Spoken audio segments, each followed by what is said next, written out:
প্রতি ঈদে সাকিব খান নিয়ে আসে নতুন নতুন চমক। এই ঈদেও তার ব্যতিক্রম নয়।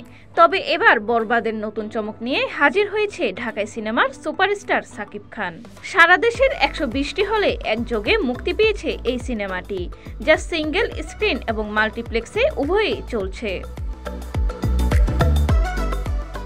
মুক্তির পর দাপটের সঙ্গে চলছে এই বরবাদ সিনেমাটি। বড় বাজেট ও ব্যাপক আয়োজনে এই ছবি পরিচালনা করেছেন মেহেদী হাসান হৃদয়। বর্তমানে দর্শকদের চাপে হিমশিম খেতে হচ্ছে হল মালিক পক্ষদের। নির্মাতা হৃদয় নিশ্চিত করেছেন, দেশের সব মাল্টিপ্লেক্সে আজ বরবাদের ৬৬টি শো হয়েছে, সবকটি হাউসফুল। এই শো মধ্যরাতেও চলবে। সাধারণত দেশি প্রেক্ষাগৃহে দর্শক সংখ্যা কম থাকে, তবে ঈদের সময় হলগুলো বেশ জমজমাট হয়ে ওঠে। এবারও তার ব্যতিক্রম নয়।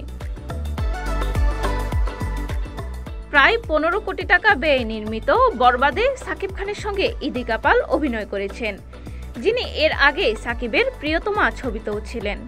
ছবিটিতে আরও অভিনয় করেছেন মিশা সওদাগর, ফজলুর রহমান বাবু। এছাড়া একটি আইটেম গানে পারফর্ম করেছেন ওপার বাংলার অভিনেত্রী Nusrat Jahan. Desk report, citizen news, Chittagong.